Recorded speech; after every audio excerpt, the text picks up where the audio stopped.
Minister Dr. Kasiela to forcing, he has dragged the former Attorney General Godfred Adame to the Criminal Investigations Department, CID of the Ghana Police Service, accusing the former Attorney General of fabricating evidence in that matter. We're going to unpack this matter. Stay with us on Ghana Tonight. Also, still on the frontiers of the legal matters, Majority Chief Whip and Member of Parliament for the South Dai constituency, Nelson Roxon Echedapiamepo, and two others, as private legal practitioner Israel Tete and the Ghana Law Society, have filed a writ at the Supreme Court challenging the exclusive recognition of the Ghana Bar Association in Ghana's legal and constitutional framework. We've got this particular one on our hands. As always, you're an integral part of this conversation in the next 60 minutes. Connect with us on Facebook and on X and on YouTube. This is Ghana Tonight.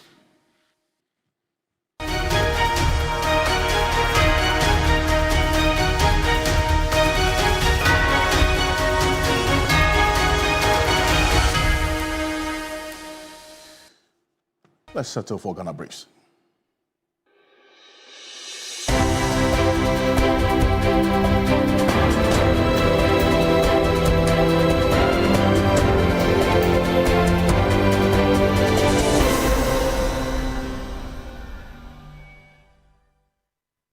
Lands and Natural Resources Minister Emmanuel Amakofi-Boa says government will soon declare forest reserves and water bodies security zones to stop illegal mining.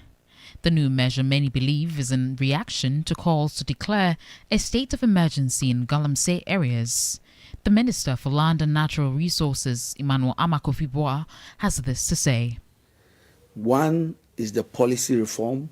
One is the stakeholder engagement. One is to deal with the water. One is to strengthen enforcement.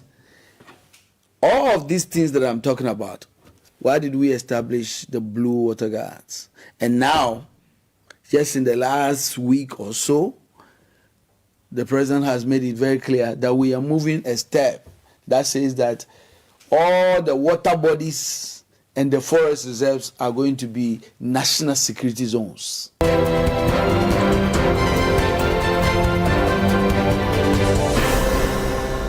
The minority in Parliament is raising red flags over what it calls a blatant constitutional breach, accusing government of secretly agreeing to accept non-Guinean deportees from the United States without parliamentary approval.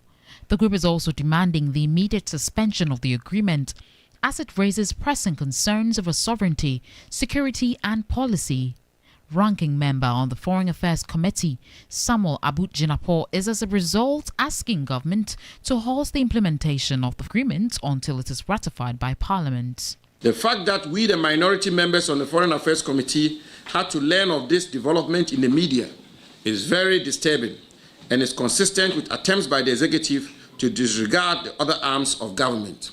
Parliamentary ratification is required for the implementation of any such agreement. In operationalizing the agreement with the United States without parliamentary ratification is a direct constitutional violation of Article 75 and an affront to the authority of the Supreme Court.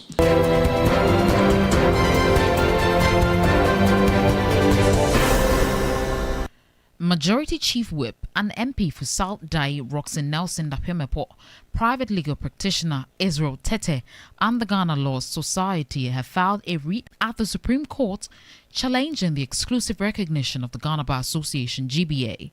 They argue that the GBA, being a private voluntary group, should not be treated as the sole representative body of lawyers. The plaintiffs are seeking 7 declarations, including an interpretation of references to the Ghana Bar Association in the Constitution and the Legal Profession Act as generic terms. They contend that giving exclusive status to one private body violates constitutional rights to equality and freedom of association under Article 17 and 21, Section 1, Section E.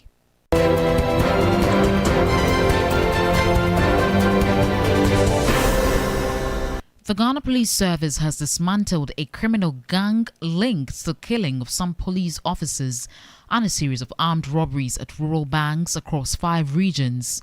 10 suspects have been arrested and 14 weapons, including AK-47 rifles stolen from police officers, have been recovered. Inspector General of Police Christian Tete Yohunu announced the arrest during a press conference at the National Police Headquarters on Wednesday, September 24. Operation over the past year, the service recorded a number of robberies targeting financial institutions, particularly rural banks. My team and I, after analyzing these robberies, observed a similar pattern. We immediately got to work. After painstaking investigations, working with credible informants, analyzing available data, surveillance across several regions, we launched a targeted operation to arrest these criminal elements.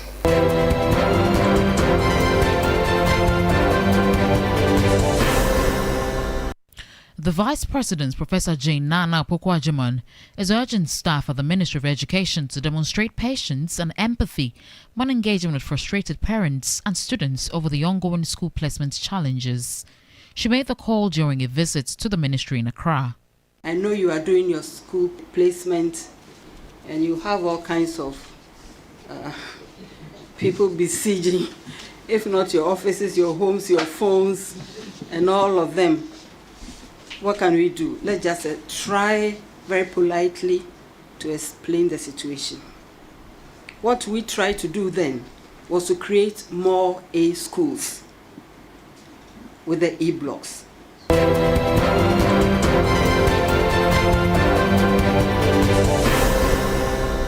China-Ghana practical cooperation has been steadily reinforced. China remains Ghana's largest trading partner and a major source of foreign investments. In 2024, bilateral trade reached an unprecedented high of $11.8 billion, marking a year-on-year growth of 7.1%.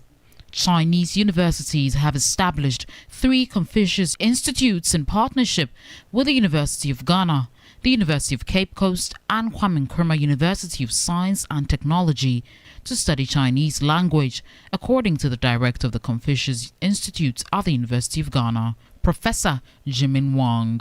Because of the world trade collaboration or the globalization of the world, the relationship between, especially the economic relationship between these 2 countries, are growing quickly.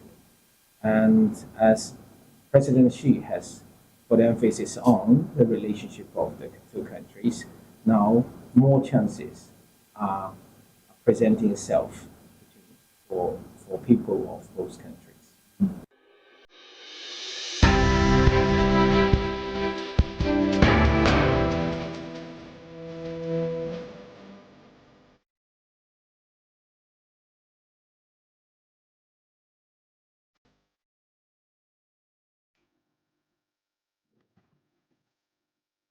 It's more news on 3news.com. Make some time and visit 3news.com. This is Ghana Tonight. We're live on 3FM 92.7, also on TV3 Ghana on Facebook and on YouTube.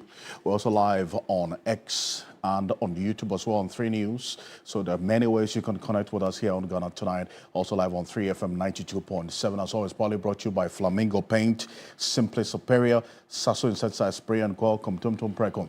Coming up next here on Ghana Tonight, the wills of the former Chief Justice is not ending anytime soon because the private legal practitioner, James Alfred, has petitioned the Economic and Organized Crime Office for the arrest and prosecution of the former Chief Justice, Gertrude Araba Saki Tokono, for misuse of public funds and willfully causing financial loss to the state. Now, exactly why are we going on this particular path, and why is he knocking on the doors of Economic and Organized Crime Office, that's EOCO, to look into this matter relating to the former Chief Justice? And here's the reason why. As we do know, it is the Daniel Ofori petition out of the 3 that the committee that was established to hear the petitions against the Chief Justice established the issue of stated misbehavior. In fact, there were 21 allegations of misbehavior captured in Daniel Ofori's petition and 4 allegations of incompetence. Now, here's what we do know. This is a summary of the number of stated acts of misbehavior, which is one of 3 grounds that the justice or a chief justice or a justice of superior court can be removed as enshrined in Article 1461 of the 1992 Constitution. This is it. It counted out 21 of them. The misappropriation of over 337,000 on foreign travels, arbitrarily reassigning cases between judges, dismissed judicial staff over minor offenses, unreasonably fast-tracked Apenyo versus Speaker hearing, ordered national security to seize high court computers, and so many other things that were cited in this said petition by Daniel Ofori, which was the basis on which stated misbehavior was established against the former Chief Justice, and the recommendation by the 5-member committee to have her removed, which has been acted upon by the President. But then again, this private legal practitioner who has petitioned IOCO is coming under the law of causing financial loss to the state.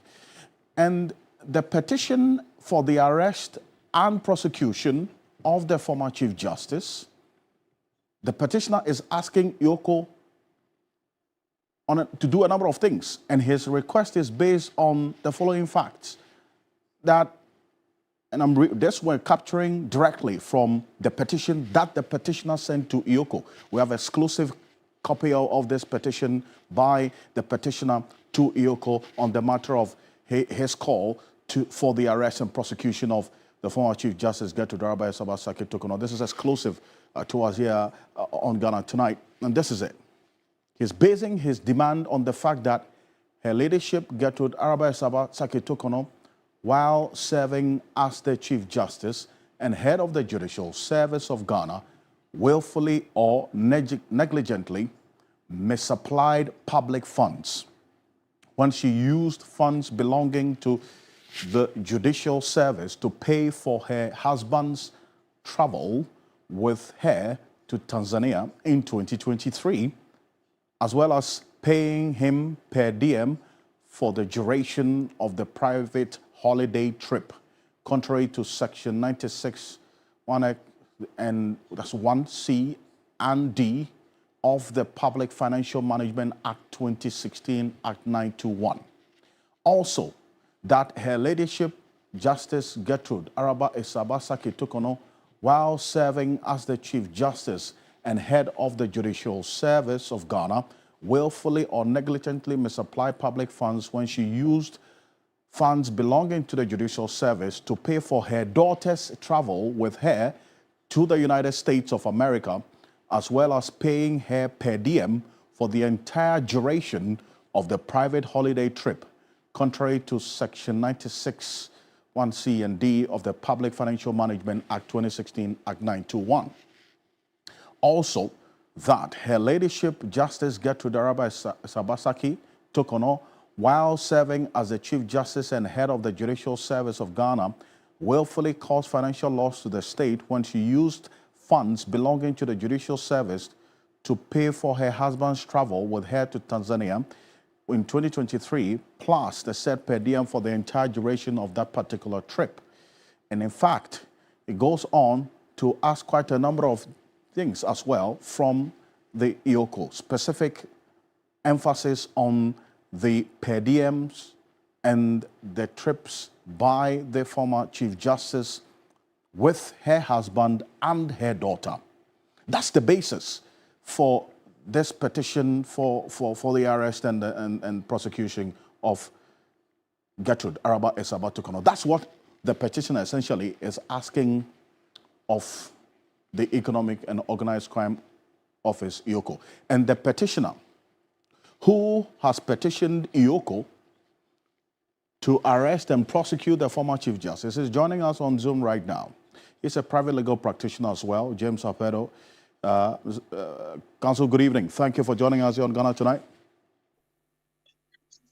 Good evening, Alfred. Thanks for having me. First off, I mean, when we got this exclusive detail and put it out there, the sentiment is that really, to what end? She's been removed as Chief Justice on the basis of the stated misbehavior, which includes this misappropriation that you reference, that 337,000. And so, why are you piling up more trouble for her, going to IOCO to ask IOCO to arrest and prosecute her? Well, very well. The first issue is that regardless of the outcome of the constitutional committee's proceedings, which led to her removal, the committee actually found as a fact that there was misappropriation of public funds or misapplication of public funds.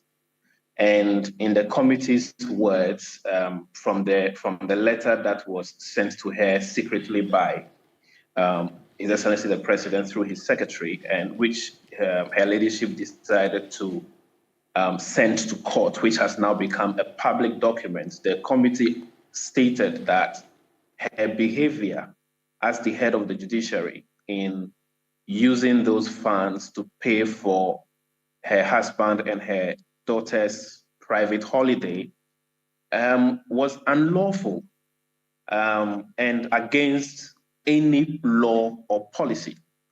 And under the Public Financial Management Act, which regulates all public sector institutions, any such conduct as this, which resulted in a loss to the state, is a crime which is punishable under the law separately from whatever has happened leading to her removal from office. So the fact remains that the monies that were spent on those trips were public funds which needs to be recovered for the state. So that is the basis of the petition which I've sent to the IOCO. The cloud, or you're coming under the power of the law on causing financial loss to the state. Exactly why is that?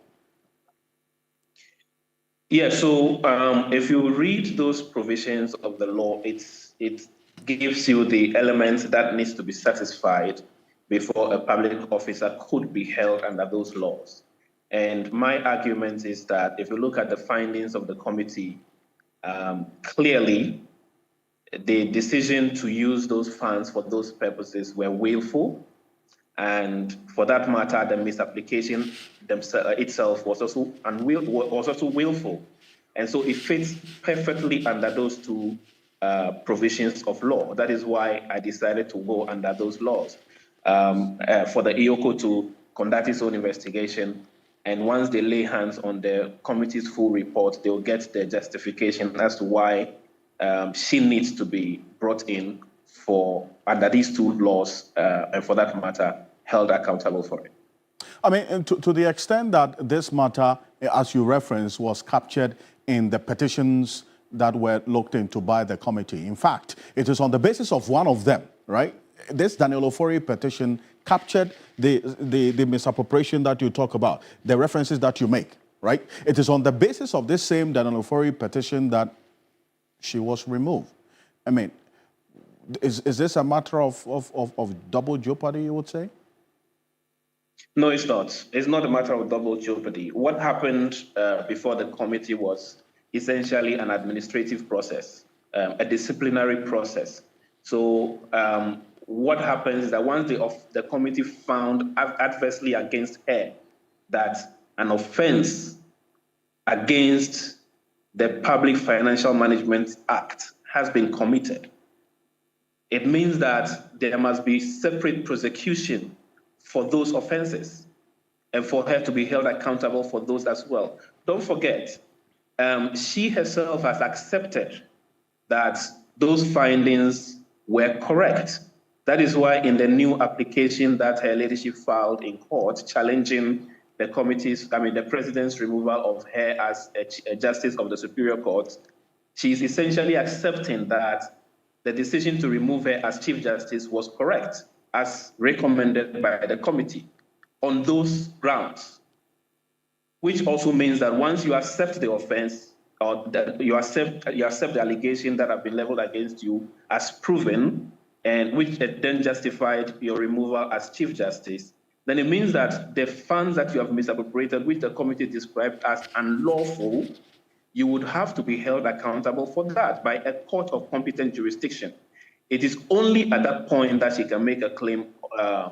It is only after that if any subsequent prosecution comes up, that she can make a claim about double jeopardy. But for now, that claim cannot hold water.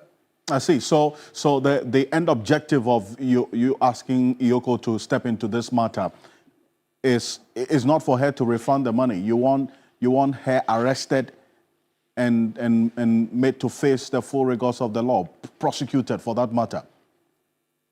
In fact, we are asking for both, because the whole purpose is for the money that has been spent, if that money has not already been refunded to the state, to be refunded. But it does not also mean that the crime has not been committed. So she can be held separately for that as well. So my petition is basically asking for the Economic and Organized Crimes Commission office to take the first step of looking into this petition, procuring a copy of the committee's report, and once the Iyoko comes to the decision that indeed the offense under the Public Financial Management Act has been committed, and also the Criminal Offences Act has been committed, then to proceed under the fiat of the Attorney General to haul her before court for the crime. If after that Iyoko decides to recover the money, that is even better for us, because we want accountability, and that is what this is all about. I see. Stay with me a bit, Mr. Pedro. And I also have another private legal practitioner, that's Christian Mamhesi, joining us as well. Counsel, good evening. Thank you for joining us. And you heard the petitioner. It's also your learned colleague. It's a lawyer as well. It makes the point quite clearly that to the extent that there's been misappropriation of some funds in this matter, that was the basis for the removal of the Chief Justice, the established matter of stated misbehavior. It cannot be left unattended to. That the fact that she's been removed, that should end the matter. Monies have been misappropriated, and so it has to be refunded. She has to be arrested and prosecuted. That's the demand that he's making of Iyoko. I mean, how does this strike you? Good evening. Good evening to you, my brother, and good evening to viewers or listeners if they are also on the VFM as well. My preliminary comment, with all due respect, even though my learned colleague is definitely my colleague, I would say that it is fanciful. It is fanciful, and it attracts. It looks more dimful, as though to attract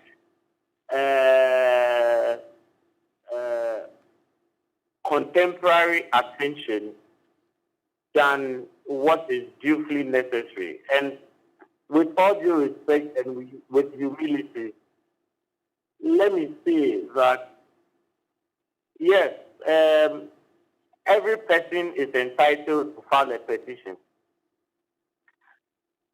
The purpose of this petition, just as has been explained, is for what it's intended to. Indeed, in law, it can be said that before the Article 146 committee sat, the Auditor General had conducted auditing in respect of the judicial service and had come to a certain conclusion, which conclusion never implicated the former Chief Justice of having committed a malfeasance or misappropriation of funds, which one would say that comes under the ambit of causing financial loss, under any of the ambits that the learned lawyer had petitioned under, because the primordial effect of it would be that. The second effect would now be that he would be seeking to rely his petition on that which the committee convicted the former Chief Justice on. Yes, and is that not enough grounds for this petition to travel? That is not enough. The committee. That is not enough. Mm-hmm.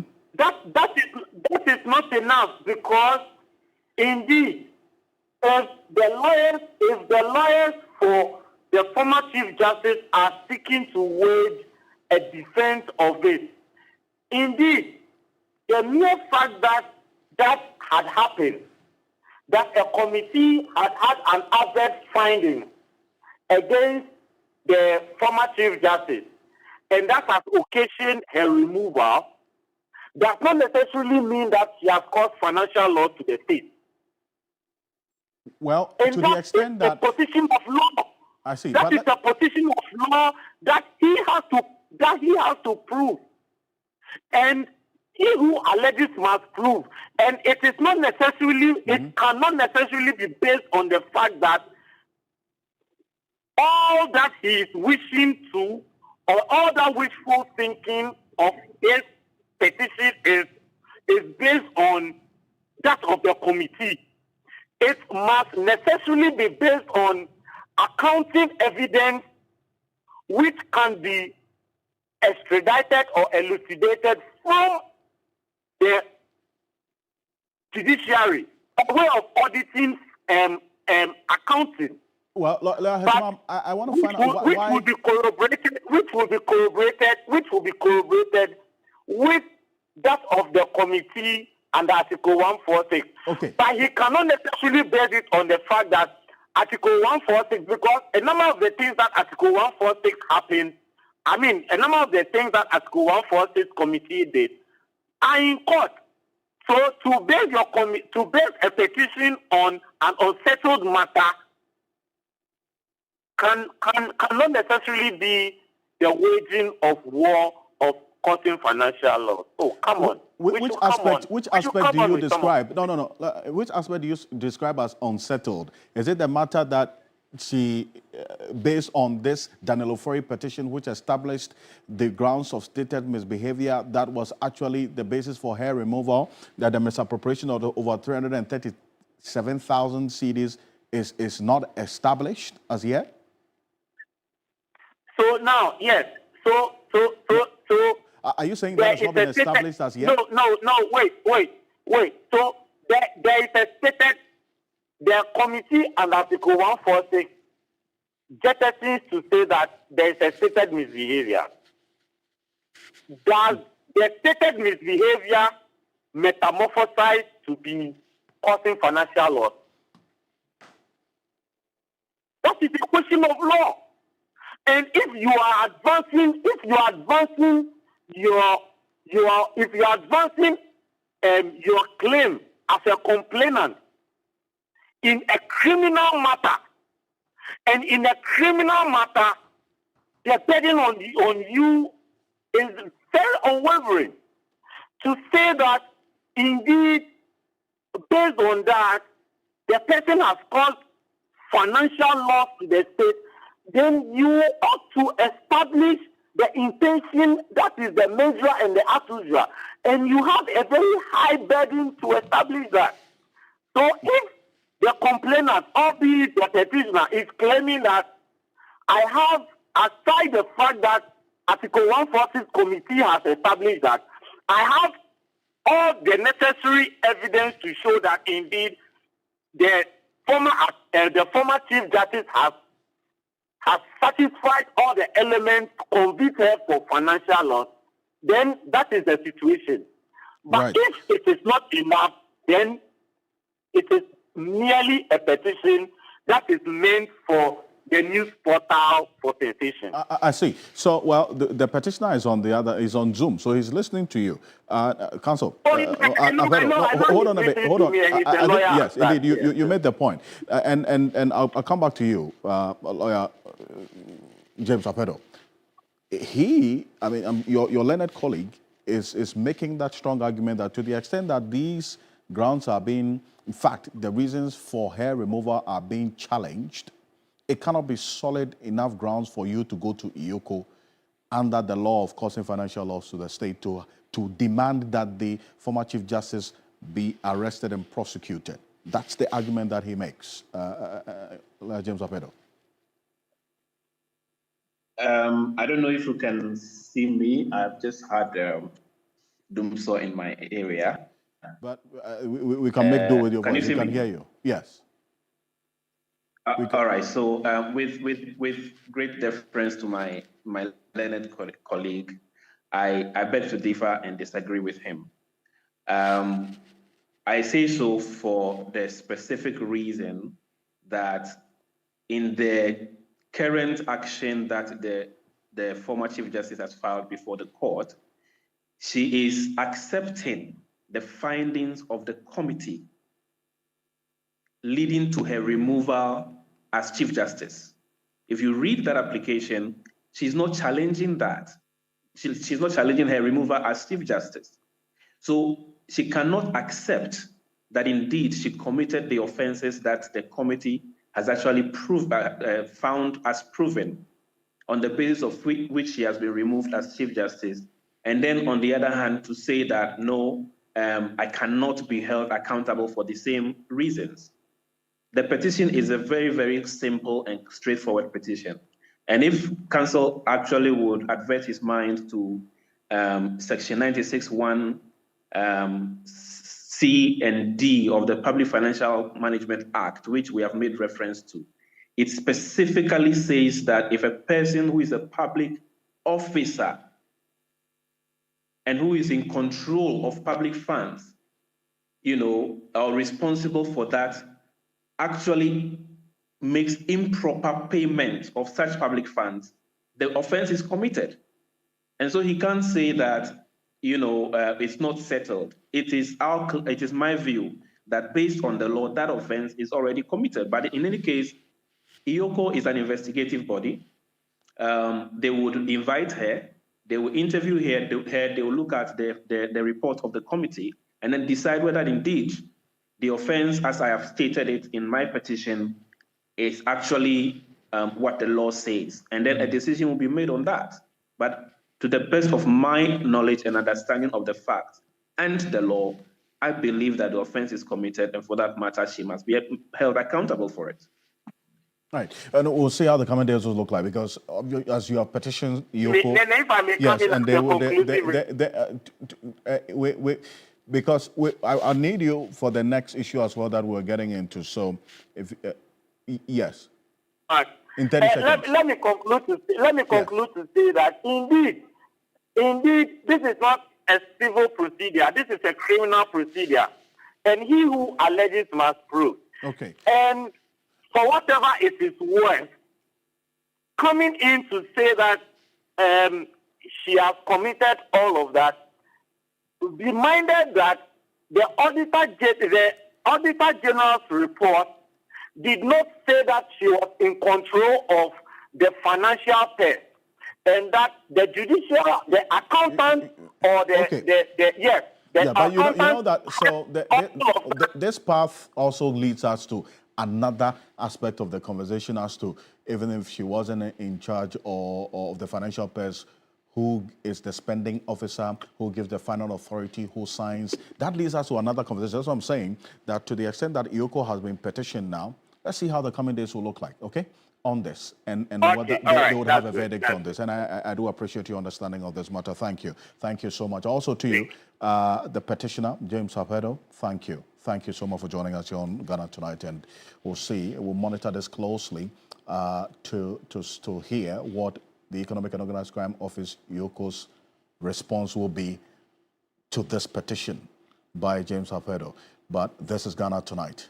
There's another petition, this time around, businessman Richard Jakpa, who was the second accused in the ambulance trial against Dr. Kasiela Toforson, who is now the finance minister, and Sylvester Anemana, has filed a petition at the CID of the Ghana Police Service accusing the former Attorney General, Godfred Yeboah-Dame, of fabricating evidence against the finance minister, Dr. Kasiela Toforson. Now, all of this, we have a copy of this petition as well here exclusively, and we're getting to it. And to be honest, this is one that has been evolving over the last 3 or 4 hours. According to Richard Jakpa, the AG Godfred, that's the former Attorney General Godfred Yeboah-Dame, solicited his cooperation to testify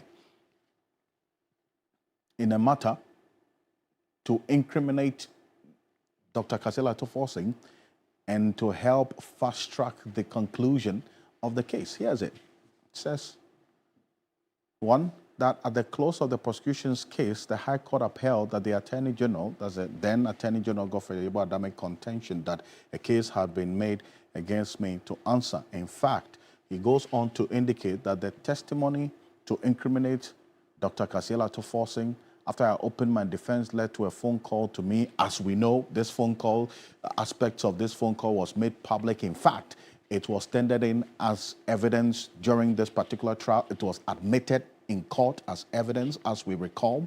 And on the 26th day of March 2024 by the learned Attorney General, when I was to appear in the High Court to continue my evidence in chief in terms of the witness statement I had filed. In the phone conversation between the then Attorney General and me, which I have attached to this petition, he suggested that during cross-examination I testified not based on matters personally perceived and understood by me, but based on his suggestions, and to skew my understanding of the issues in such a way to implicate Dr. Kasiela Toforson, the first accused, and to further lie to the court that I was not well by procuring a false excuse duty to that effect. Richard Jakpa, in this petition, stated that in that telephone conversation, Godfred Dame directly engaged me on the subject of the letters of credit as an Attorney General of the Republic of Ghana, and stated how he thought I should answer questions regarding the letters of credit during cross-examination, contrary to my honest understanding and knowledge of how letters of credit work. I disagreed with him, but he insisted that it should not bear any risk to me. He further said he would be traveling out of the country and not be able or to be in court, and that's at the next adjourned date, and that I seek an adjournment from the court by getting an excuse duty from a hospital to the court, that I was sick, to allow him to be present in court before I proceed with my testimony. But I declined this criminal, dishonest, and unethical suggestion from him as Attorney General then. He says that in the circumstances, he is praying that the attempt by Godfred Dame for him, Richard Jakpa, to testify in a particular way so as to dishonestly, wickedly, and without an iota of conscience implicate Honorable Dr. Kasiela Toforson, and to also lie to the court by procuring a false excuse duty, which constitutes a crime, that's fabrication of evidence. He wants the CID investigate this and make to face the full consequence. In fact, if found to be culpable, because this is, according to Richard Jakpa's petition, very necessary, especially when such diabolical and vicious actions an Attorney General can breach the peace of the country and erode the trust that the public has in the esteemed office of the Attorney General of this country. So this is what Richard Jakpa is praying of the CID, of the Ghana Police Service, to investigate and bring some expeditious consideration to the matters that he has put before the CID of the Ghana Police Service. This is one that we're keeping an eye on to see how things unfold and evolve in that matter. Now, this is Ghana Tonight. I'm going to go for the quick break. When we are back, there's a proposal to have Galamsey site rather declared as security zones instead of the state of emergency declaration that is being called upon now. How will that work? How effective will that be as against the calls for the declaration of a state of emergency? We'll be back shortly after this quick break. Stay with us.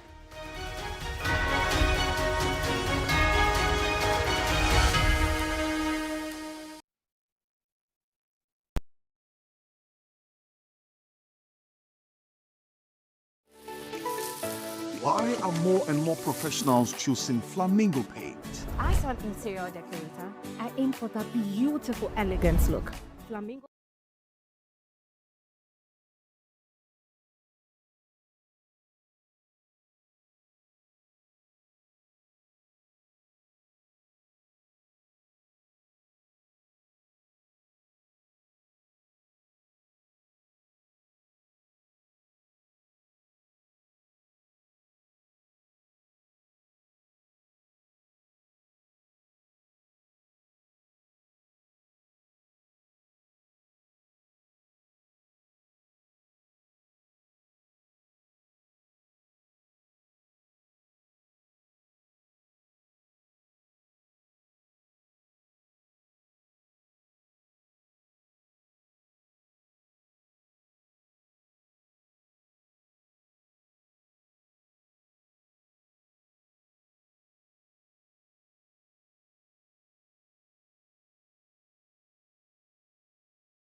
Also live here on Ghana Tonight. We're live on 3FM 92.7, also on TV3 Ghana, on Facebook and on YouTube as well. Coming up, the Minister for Lands and Natural Resources, that's Emmanuel Amakofeboa, has said that the next step in the fight against illegal mining is to declare all forest reserves and also water bodies as security zones.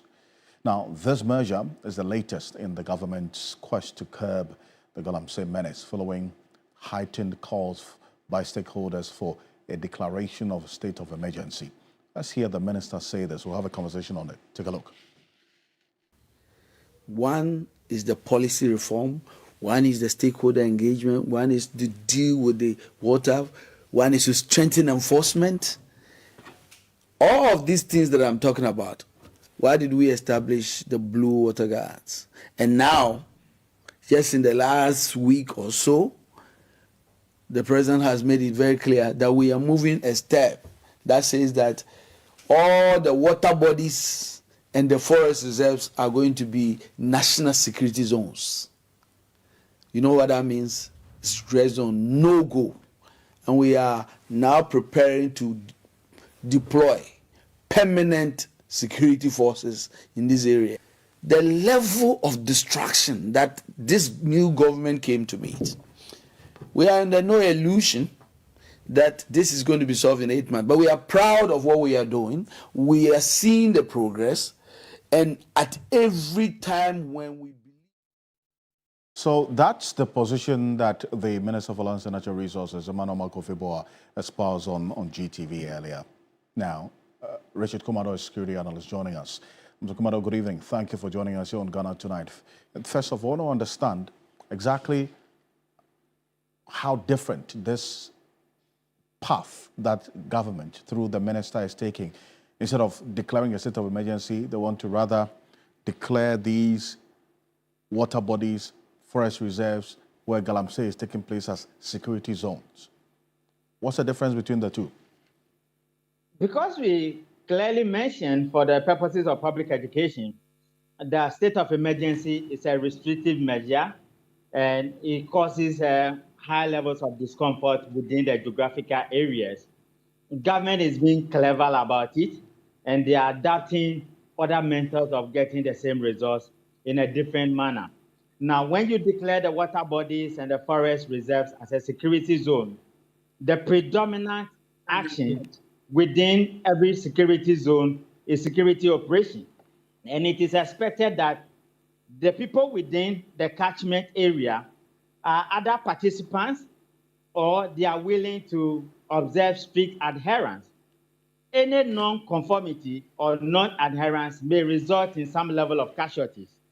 But because these are exclusively, or you have exclusive right to the forest and to the water bodies, it makes it a little bit far away from where you have a predominant mass activities of human beings. And what this also means is that because the minister or the president is willing and able to declare a particular forest or a water body as a security zone, it gives exclusive right to security officers, the national anti-Galamsey officers, or any other military or the police force they will bring, the forestry task force, the gold board task force, and all other task force in a fight against Galamsey to protect and to guide it. And they will guide it strictly that entering and exit will have to be based on strict procedure. So that is where we are. And I think if they can manage it that way, based on the geographical mappings they might have done and the security risk assessment which we have done for the past 5 years, it would have helped them to at least stop the other activities that finally resulted in the debris that fall into the water and create many of the mess we are seeing around. And so this will involve the deployment of the military to these areas, water bodies that Galamsey is taking place on, the forest reserves where Galamsey is taking place. And so there'll be permanent military posts in these areas, correct? Yeah, they use, my brother Felix Ofosukwati said, they have risk classified 44 zones as a high risk Galamsey zones, and they are going to put a permanent law enforcement post there. But if you understand how this terrain works, yeah, you may have a post, but it doesn't mean the same officers are going to be at the place for a very long time. They may go on routine, they may go on patrol, and they may go on routine basis. And so it depends on who is leading the operation and how they want to manage it. What is key in a security zone is a predominant feature of security activity. So all the activities, the major activities you will find around all these zones, whether they are in the forest zone or they are underwater bodies, are going to be largely controlled and managed by security forces, whether the BNI, is the police, or is the military, or exclusively by the National Anti-Galamsey Task Force they have formed. But then guess what? The task force we have, you know, the forestry guards are also task force in the fight against Galamsey. Right. Then you have the national Anti-Galamsey Task Force. True. Then you have other task forces There's that work. the Blue Water Guards and all the others. Exactly. You know. Exactly. Then you have the Gold Board. The Gold Board Task Force also play auxiliary role, not just in smuggling out people who are smuggling gold out of this country, but they also work in conformity with what the national task force. In fact, there are some municipal assemblies that also have their own task force. The small scale, the legalized or registered small scale miners have also just set up their own task force to complement the fight against Galamsey. So we have a number of things going on. But then again, you make a very, you need to ask the minister, there has to be conformity. If they have conformity and they streamline it, then there will be what we call command and control, and it makes life easier for them. Other than that, we have to come back again and say some people are going out of line and they need to conform. And I do appreciate you for this. Thank you so much. Richard Komado is a security consultant and analyst as well, joining us here on Ghana Tonight. Before we go, as I indicated to you right from the beginning of the week, we're going to be giving you consistent daily updates of what's happening at the 80th session of the United Nations General Assembly taking place in New York in the United States. And today, just some few minutes ago, the President, John Dramani Mahama, says Ghana is open for business in the upstream and downstream sector. Again, as he sells his reset agenda to the American Chamber of Commerce. Now, speaking at an executive business roundtable event at NASDAQ, where he was welcomed with a digital billboard. We're going to put that on the screen right now. The president's welcome on that digital billboard right there in the Times Square in New York. He intimated that Ghana believes in a free market, reasoning it had allowed the markets to work. Now, Kamala Kluche is our man, senior president affairs correspondent. He's in New York right now and moving every step of the way with the president as we speak at the headquarters on the 42nd Street, Times Square, New York. That's where Kamala is joining us live right now on the 42nd Street, Times Square, New York. Kamala, good evening. Thank you for joining us. How's the Big Apple treating you?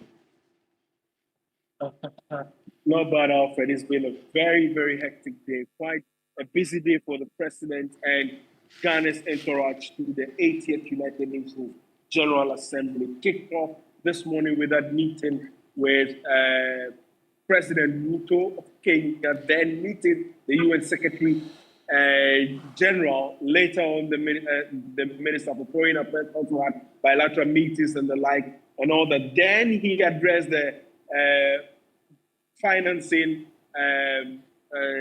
so to speak, summit, but focus was on his appearance at NASDAQ. And just like he indicated in that video that we're seeing now, where he was welcomed, it was a special announcement of him welcoming him to NASDAQ here at Times Square. And you know what it means. NASDAQ is where, the fulcrum of business is with. And this is where the American Chamber of Commerce also has its own establishment with all the businesses here met John Mahama, where he discussed with them, first off, how Ghana is open for business, how the climate, despite the challenges the economy has faced in recent time, is beginning to bounce back, and he's welcoming them. In fact, he made the point that there's a lot of investment in the downstream and upstream sector. He speaks about the Big Push agenda. He speaks about the Mahama cares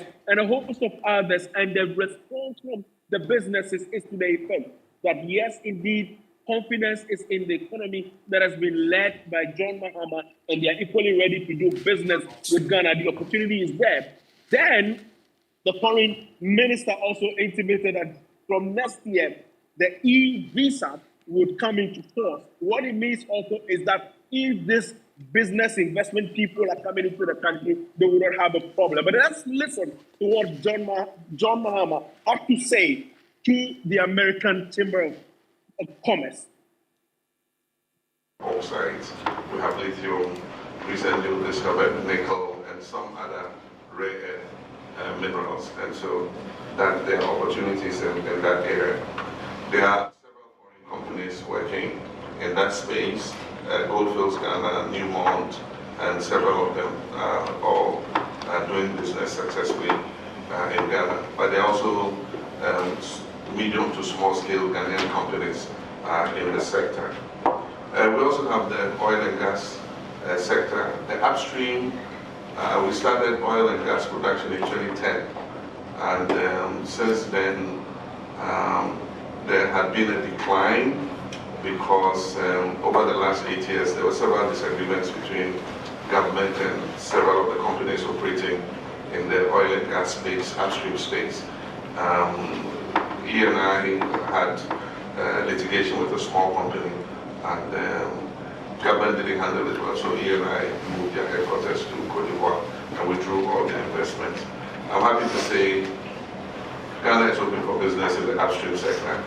And so he and I, we have an American company, Cosmos, who are partners with Tallow in the Jubilee field, and they committed to invest another $2 billion to raise the production of the Jubilee and 10 fields. He and I has the Sankofa prospect, and they're producing oil and gas from there. And we're using much of the gas that we're receiving to produce power for electricity. So that's good. There's space for investment in the downstream. So that's the President, John Dramani Mahama there. Kamala, earlier the President met the UN Secretary General Antonio Guterres. Any idea of exactly what they spoke about? How this is the second meeting since he came into office again as President. How did they play out? Closed door meeting, I must say, very brief. But I mean, whilst in Japan, he expressed a lot of confidence in John Mahama's administration and also the leadership role that Ghana has played when it comes to sub-region and the prevention of conflict and then the crisis on the global stage and also the continent as well as the sub-region. But tomorrow is the big day, Alfred. President John Mahama will be speaking. He will be taking his debate to the world, where he would address them at 12 Eastern Time, which will be 4 p.m. in Ghana. He is expected to speak on a wide range of issues, and we do not want to give a preemption, but we already know the position that he's held already in terms of most of the things that are happening around. And for instance, the issue also about the tariffs, the issue about the AFTA, where he's asking a lot of the businesses to partner the African countries to be able to do the business. This is what it is, and the world's attention will be on John Mahama tomorrow as he delivers that speech to the United Nations General Assembly. But across the street there in New York, there's a Times Square where many people keep expressing a lot of confidence in the administration of John Mahama in terms of him setting the right tone, in terms of the principles that he's put at claim for his reset agenda. And we can only hope that in the days to come, many more would be the prospects that could come for Ghana. Kamala Kluche, appreciate you for this, and thank you, as always. And tomorrow we connect again on that big day. 4 p.m. Ghana time is going to be live here on TV3. The President, John Dramani Mahama's address to the United Nations General Assembly, and Kamala Kluche is going to be there for us, as always. Kamala, great stuff, good job, and all the best out there. Kamala Kluche is our Presidential Affairs correspondent, coming to us live from the NASDAQ headquarters on the 42nd Street, Times Square, New York, the Big Apple, City of Lights. Kamala, thank you. On behalf of the team, I want to say thank you so much for joining us here on Ghana Tonight. We're back again tomorrow for another conversation. I am Alfred Ocansey. Have a good night. Ghana Tonight.